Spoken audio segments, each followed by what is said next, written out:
ekonomi dalam lingkup ASEAN. Nah, Ibu akan membagikan kalian sebuah teks yang berjudul pengalaman belajar di negara-negara ASEAN. Jadi nanti Ibu minta kalian untuk menganalisisnya, kemudian kalian tentukan apa sih peran dan posisi Indonesia dalam kerjasama di ASEAN. Jadi nanti kalian buatkan dalam bentuk peta pikiran, lalu kalian setelah itu presentasikan atau sajikan di depan kelas ya. Baik, Bu.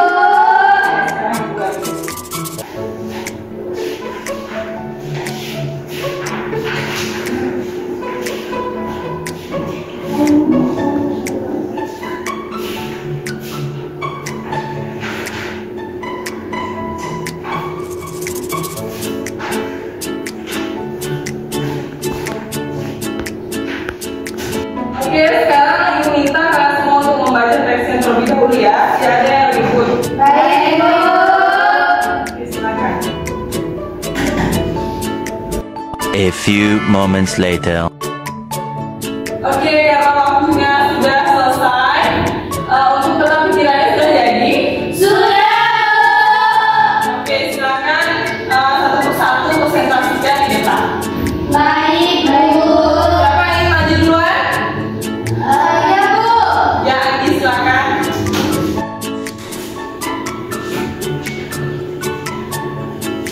Baik, jadi saya akan mempresentasikan hasil dari peta pikiran yang telah saya buat.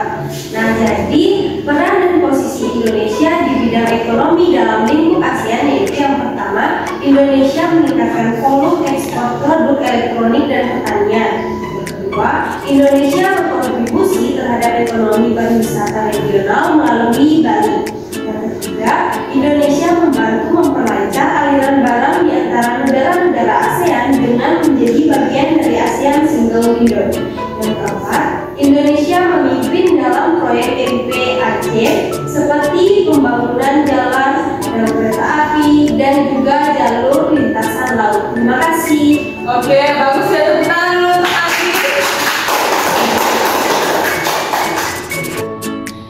Oke, karena kalian semua sudah tampil, jadi nanti Ibu akan periksa lagi peta pikiran yang sudah kalian buat ya. Baik, Bu. Oke, sekarang kita belajar mengenai materi kita yang kedua yaitu tentang magnet. Yang pertama yaitu mengenai macam-macam magnet. Nah, kalian sih sudah tahu ada apa saja macam-macam magnet? Tahu. Ya, jadi macam-macam magnet itu ada 5. Yang pertama ada magnet batang. Nah, magnet batang ini berbentuk seperti apa? Balon. Ya, benar sekali. Jadi magnet batang ini berbentuk seperti balon. Kemudian yang kedua ada magnet silinder. Magnet silinder berbentuk seperti apa? Nah, jadi magnet silinder ini memiliki bentuk seperti tabung. Nah, kemudian yang ketiga ada magnet jarum. Magnet jarum ini memiliki bentuk yang runcing seperti jarum. Kemudian yang keempat ada magnet lada. Magnet lada ini berbentuk oval seperti huruf U. Nah, yang kelima ada magnet lingkaran. Bentuknya itu seperti bangun datar lingkaran. Oke, kemudian yang berikutnya mengenai kegunaan magnet bagi benda-benda di lingkungan sekitar. Jadi ada beberapa benda-benda yang menggunakan magnet. Yang pertama ada kompas. Nah, kompas ini adalah benda-benda, salah satu benda yang menggunakan magnet di dalamnya. Kemudian yang kedua ada speaker. Speaker ini menggunakan magnet cincin. Nah, speaker ini menggunakan magnet cincin yang diletakkan di sekitar koil suara. Kemudian ada yang ketiga motor listrik. Nah, motor listrik ini menggunakan magnet berbentuk magnet silinder. Motor listrik ini menggunakan magnet silinder di bagian statornya. Kemudian ada pintu kulkas. Nah, pintu kulkas itu menggunakan magnet yang bersifat fleksibel. Jadi, jika kita ingin menutup kulkas itu dapat tertutup dengan rapat. Kemudian ada rel kereta api maglev. Nah, rel kereta api maglev ini di sepanjang relnya itu menggunakan magnet. Kemudian yang keenam ada dinamo sepeda. Dinamo sepeda ini menggunakan magnet pada bagian rotornya. Oke, mengenai benda-benda yang menggunakan magnet sudah bisa dipahami? Sudah, Bu. Oke, sekarang kita lanjut pada sifat-sifat magnet. Jadi ada 4 sifat-sifat magnet. Yang pertama yaitu memiliki gaya tarik. Nah, magnet itu memiliki gaya tarik yang biasa kita sebut sebagai daya magnet. Kemudian yang kedua, magnet memiliki 2 kutub. Jadi misalnya 2 kutub yang sama jika didekatkan itu akan tolak menolak. Tetapi kutub yang berbeda itu akan tarik menarik. Kemudian sifat magnet yang ketiga yaitu dapat menarik benda logam tertentu. Jadi ada beberapa benda-benda yang dapat ditarik atau menarik magnet. Yang pertama yaitu adalah besi, terus ada baja, nikel, dan kobalt. Nah, sifat yang keempat yaitu dapat menembus benda. Benda-benda yang dapat ditembus oleh magnet yaitu ada kertas, kain, dan plastik. Nah, satu lagi, kaca juga dapat ditembus oleh magnet. Oke, mengenai sifat-sifat magnet sudah bisa dipahami? Sudah. Oke, kalau sudah bisa dipahami, di sini Ibu akan membagikan kalian sebuah LKPD. Jadi Ibu akan membagikan kalian menjadi 3 kelompok. Nah, untuk kelompok pertama ada Anggi dan Afifah. Kemudian kelompok yang kedua ada Apri dan Desa. Untuk kelompok ketiga ada Feby dan Ceca. Oke, sekarang Ibu bagikan dan kalian kerjakan.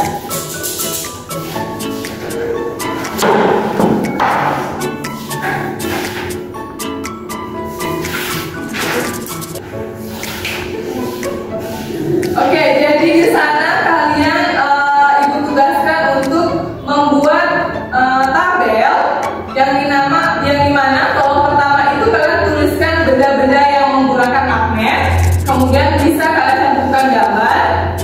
Nah, terus kalian tentukan di situ jenis magnet yang digunakan, bentuknya magnet apa. Kemudian kalian berikan uraian singkat di situ benda itu menggunakan magnet di bagian apa saja. Oke, sekarang Ibu berikan waktu kalian untuk mengerjakan. Lalu nanti Ibu minta kalian untuk masing-masing perwakilan kelompok untuk menyajikan di depan. Bisa? Bisa. Oke, silakan dikerjakan. A few moments later.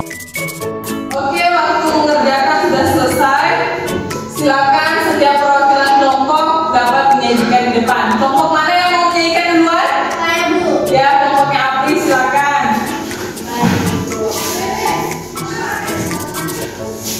Baik, saya perwakilan dari kelompok 2 akan mempresentasikan hasil LKPD kami. Jadi, benda yang menggunakan magnet yaitu kompas. Jenis magnet berdasarkan bentuknya magnet jarum, uraian penunjuk arah utara dan selatan. Yang kedua, pulpas. Jenis magnet batang, uraian pintu kulkas menggunakan magnet pita yang fleksibel untuk menjaga pintu tetap tertutup rapat. Yang ketiga, speaker. Jenis magnet berdasarkan bentuknya yaitu magnet cincin, dan uraiannya speaker menggunakan magnet cincin yang diletakkan di sekitar koin suara. Sekian. Ya, bagus. Tepuk tangan dulu untuk kelompok 2. Bagus ya. Tadi presentasinya sudah bagus. Oke, sekarang karena semua kelompok sudah menyajikan di depan, kita lanjut pada materi berikutnya mengenai teks formulir. Nah, di sini ada sudah tahu apa itu teks formulir? Belum. Oke, jadi misalnya kalian pas pertama masuk sekolah SD, kalian sudah orang tua kalian sudah mengisi teks formulir pendaftaran kalian. Oke, sekarang kita belajar mengenai pengertian teks formulir. Jadi teks formulir itu adalah suatu lembaran yang berupa kartu atau kertas dengan ukuran tertentu yang di dalamnya itu berisi informasi. Biasanya itu data diri kalian. Nah, informasi itu dapat bersifat tetap dan dapat yang bersifat berubah.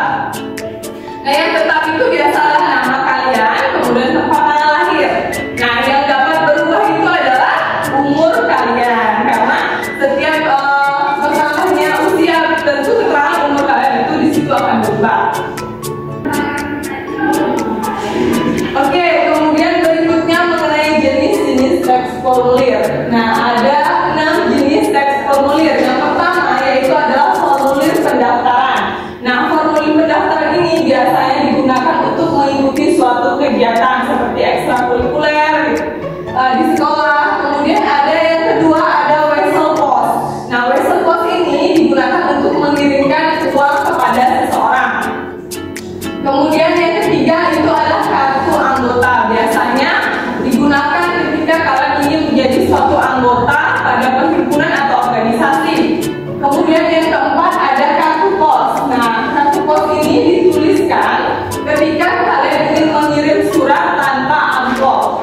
Kemudian yang kelima ada daftar riwayat hidup. Dan yang keenam ada slip untuk menabung. Nah, berikutnya mengenai struktur teks formulir. Nah, strukturnya ada 4. Yang pertama itu adalah kepala atau heading. Nah, kepala ini berisi tentang nama lembaga, kemudian alamat hingga nomor telepon. Kemudian yang kedua ada instruksi. Instruksi ini berisi informasi mengenai tata cara pengisian formulir. Kemudian yang ketiga yaitu badan yang berisi data-data yang harus kalian isi di situ. Biasanya itu berupa nama kalian, nama lengkap, alamat, tempat tanggal lahir, jenis kelamin dan sebagainya yang dibutuhkan. Kemudian yang keempat ada penutup. Nah, penutup ini biasanya berisi tempat dan tanggal pengiriman formulir. Di sana juga dicantumkan nama dan tanda tangan kalian. Oke, mengenai teks formulir sudah bisa dipahami? Sudah. Nah, ini adalah contoh dari formulir pendaftaran untuk kegiatan ekstrakurikuler, yang dimana isinya itu tentang data-data yang harus kalian isi ketika ingin mengikuti suatu kegiatan ekstrakurikuler. Pertama yaitu mengenai identitas diri, kemudian yang kedua mengenai jenis kegiatan yang akan kalian pilih, kemudian bagian penutup itu berisi tanda tangan dan nama kalian. Nah, ketika kalian sudah mengisinya baru bisa kalian kumpulkan kepada guru. Oke, sekarang misalnya ibu ingin kalian menuliskan isi teks formulir ini, kalian bisa? Bisa. Oke, sekarang ibu akan membagikan teks formulir, terus ibu minta kalian untuk mengisinya.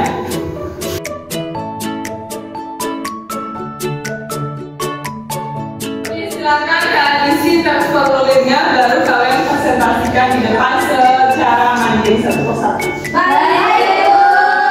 Silakan. A few moments later. Oke, silakan siapa ingin maju duluan? Saya, Bu. Ya, Yesa, silakan.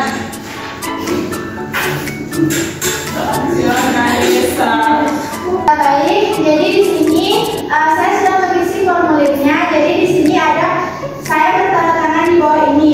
Yang pertama yaitu ada identitas diri saya sendiri. Jadi nama lengkap saya itu Yesa Anggreni. Umur saya sekarang yaitu 12 tahun. Saya kelas 6. Alamat saya itu di Mangkapa. Nomor telepon orang tua saya yaitu 0856 9606 5303. Nama sekolah saya yaitu SD Impres Mangkapa A. Nah, nomor telepon sekolah saya yaitu 0052 11 1145. Adapun NISN-nya yaitu 40 20 1937. Nah, selanjutnya yaitu nama tarian tradisional yang saya ikuti yaitu tari cendrawasih. Nah, formulir ini saya buat Mangkapa 25 Mei 2024. Ya, bagus teman. Bagus ya. Jadi tarian yang Yesa pilih di situ adalah tari cendrawasih. Dari mana Yesa? Dari Bali, Bu. Ya, dari Bali. Oke, pembelajaran kali ini sudah selesai ya. Nah, tadi kita sudah belajar tentang materi apa saja. Ada yang bisa? Saya, Bu. Yang lagi?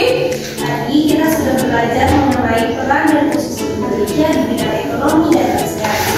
Nah, itu merupakan suatu negara yang memiliki peran penting dalam meningkatkan perekonomian di ASEAN seperti pembangunan fasilitas dan infrastruktur. Kemudian Indonesia juga berperan dalam kegiatan ekspor pertanian dan peralatan elektronik.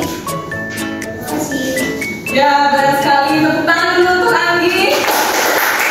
Ya, jadi kita memang tadi sudah belajar mengenai peran dan posisi Indonesia dalam perekonomian ASEAN. Nah, kemudian ada yang bisa menambahkan? Saya, Bu. Ya, Yesa, silakan. Jadi kita tadi juga sudah belajar mengenai macam-macam magnet, yang dimana itu ada magnet bata, magnet silinder, magnet jarum, magnet ladang, dan juga magnet lingkaran, Bu. Ya, benar sekali. Tadi kita sudah belajar mengenai tentang